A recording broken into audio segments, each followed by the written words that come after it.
We're going to move on to the reviews because we'll get complaints if we don't review any comics. So we have a round where each of our contestants reviews a comic book which was released on the 22nd of November. However, they're not allowed to say what that comic book is, and there are words that they're not allowed to use, and they are then hoping that one of our other contestants can guess what that comic is. If someone can guess the comic, they both get some points. First up, we have Adam's review. All right, it's pre-prepared.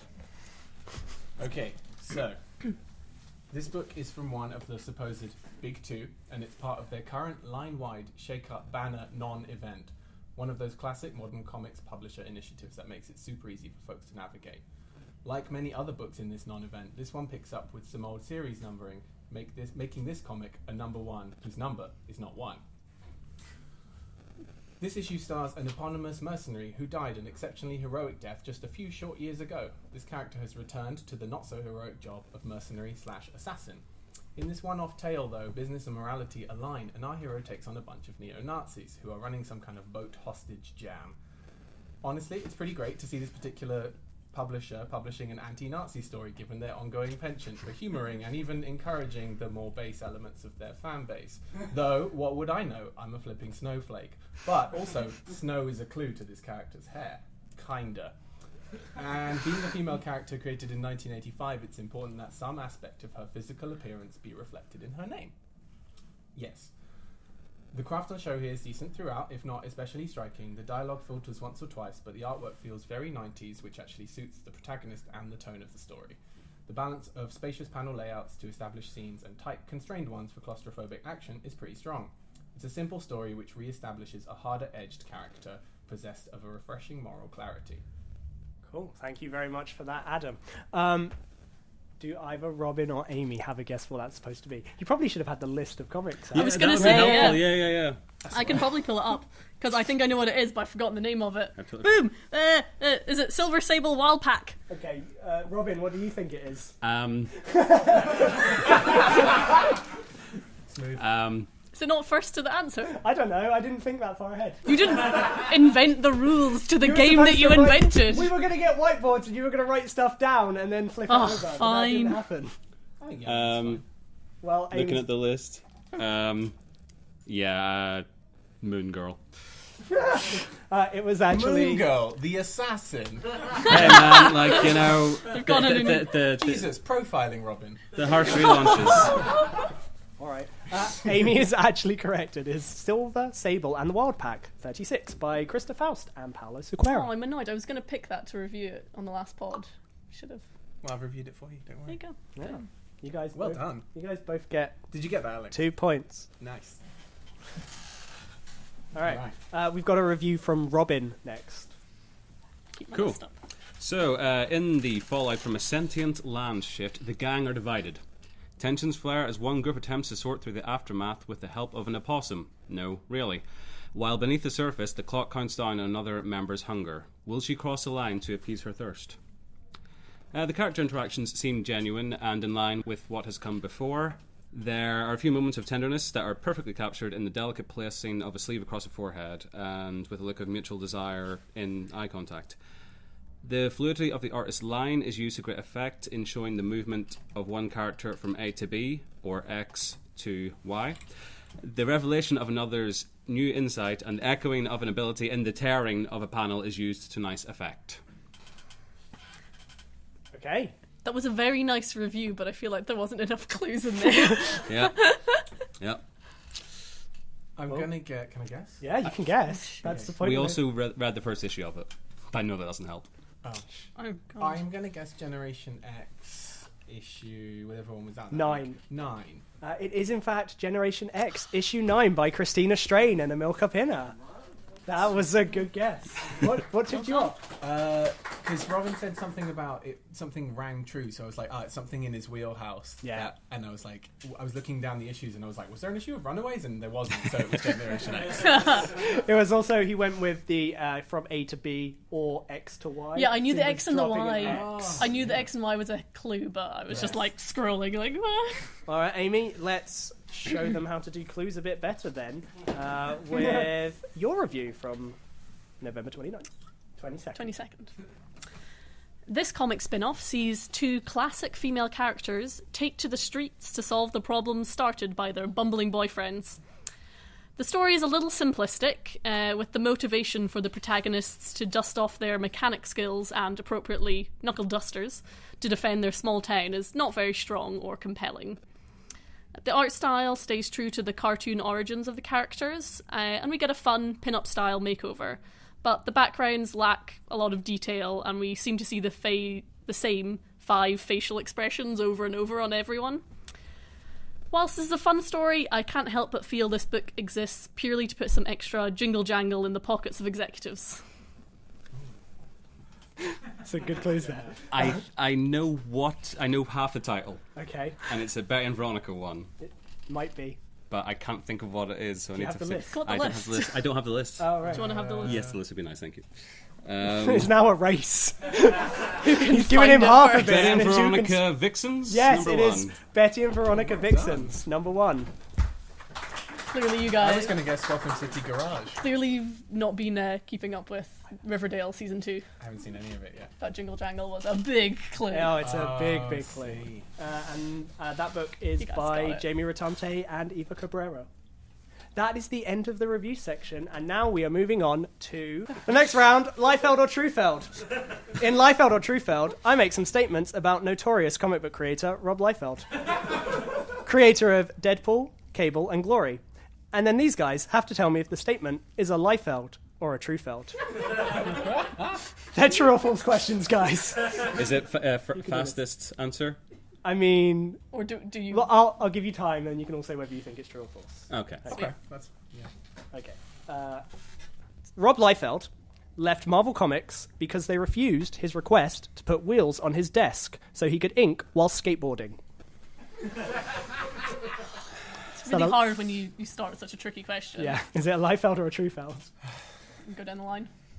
I'm guessing that's a Liefeld, but I've heard he was up to some other weird shit. In the office. I think that's a Liefeld because I don't think he can skateboard. Oh, Robin. He's going to at you on Twitter for that. I also think it's Liefeld. That is a Liefeld. He didn't request this because he realised he wouldn't be able to get control of his desk whilst doing all the rad flips he does on his skateboard. Rob Liefeld took over penciling New Mutants when he was 21 years old. Is that true or false? Or Liefeld or Truefeld? We'll go the other way around. I think that's a Truefeld. I'm Amy? gonna go Truefeld as well. Falsefeld. Oh, it's Liefeld. It's Liefeld! It's not his name. Off the chair! It is, in fact, a Truefeld. What are you guys doing with your lives? Oh, God. Doing this I shit. got S Club Juniors out of a hamster cage. They were in a lot of danger. I was only 14. Yeah, you were much younger than 21. Exactly. When you start realizing that Rob Liefeld was like 18 to 22 when the majority of his like Marvel big works came out, it starts to make a lot more sense. Rob Liefeld never wears shoes. He eats cold mushrooms out of a can, and he does most of his work in a closet. Is that a Truefeld or a Liefeld? I'm gonna go with Truefeld because Okay. comic book creators are not paid enough money, Okay. and so we can't afford shoes or any other food besides from cold mushrooms. Pay your artists! Other guys? Yeah, I think Amy's right. I think it's a Truefeld because Image Comics was founded so that they could afford better food. Robin. I think it's a Falsefeld. I think it's more of a True Farlin. Robin is 100%. Those are all true facts about Image co-founder Todd McFarlane. That's not even a joke. That's incredible. You need. Oh, I knew, wow. as soon as the shoes thing, I Yeah, knew. because I've told you about that. I've also watched the image. Yeah. You've watched the yeah. documentary. Those were true. Jeez. Yeah, Todd. He's the interesting one. I don't know why everyone's laughing. X-Force #1 is the second biggest selling single issue comic book of all time. Is that a Truefeld or a Liefeld? I'm gonna go with Liefeld because that's clearly forged by Ryan Jenkins and Michael Eckett. Nice. Okay. Do I get a point for brown Yes, nosing? you do, yeah. No. I think it's a Liefeld. Okay. I think it's a Liefeld. It is according to robliefeld.com. A. Truefeld, and it sold 5 million copies in the United States alone. Many of which you can still buy now. Probably at cover price. Because it was like, what, $1? I don't know. Yeah. Rob Liefeld was mistaken for a fan when he had his photo taken with Donald Glover at the 2017 Golden Globes. Liefeld or Truefeld? Truefeld. It is a Truefeld. We have a picture of it on screen now.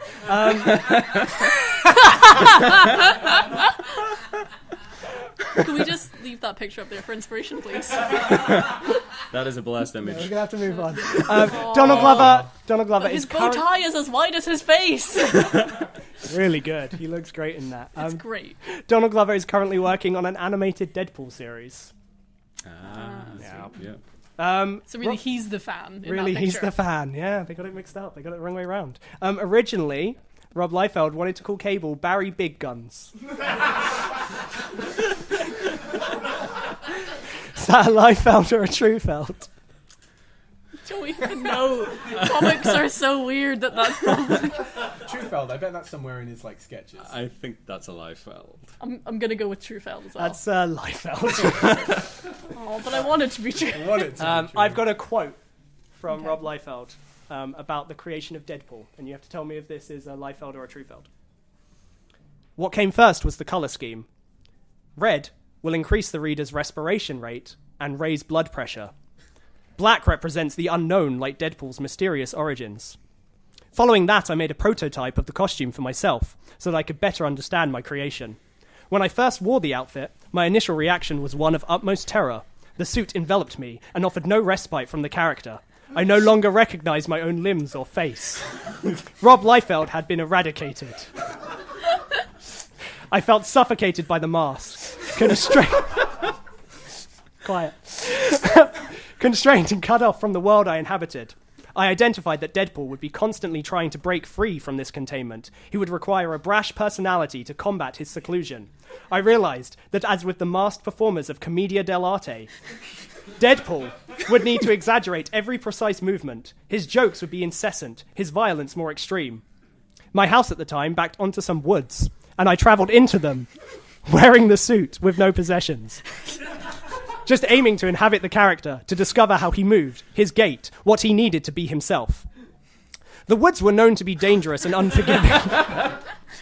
But if I was going to become Deadpool, I was going to have to learn to survive in a way Rob Liefeld never had before. The woods were home to a bear named Simon, whom I had befriended on a previous occasion. Obviously, I don't know if Simon was his real name, but it was what the barn owl spelt out to me using twigs when I pointed in his direction. I would hoard food, build shelters, and fashion tools of my own, as well as, and I hesitate to admit this, those I had stolen from others in the woods. I did not worry about my looming deadlines. Those were the concerns of Rob Liefeld, and I was Deadpool. As I silently lay amongst the trees and foliage, I would observe other humans passing through, and I would ponder all the different ways, the most extreme ways I could kill them, and what I would need to do so. To ensure my predictions were correct, I ran my proposals past Simon, who was much more experienced in the ways of violence. I spent 8 weeks out there, and brought back with me every item I had ever needed, as well as some crucial insight into Deadpool's demeanour. After lining up all of my survival wares, I mentally added the weapons I had noted would be useful for my imagined distasteful murders. I separated the inventory into small piles, and for every pile I added a pouch to the design of the character. It amounted to 39 pouches. All carefully considered and devised so that I could ensure his survival in any situation as I set him free into the world. Is that a Liefeld or a Truefeld quote from Rob Liefeld about the creation of Deadpool? It's a Liefeld. Right. The giveaway was because there was a barn owl and fuck those owls. Okay.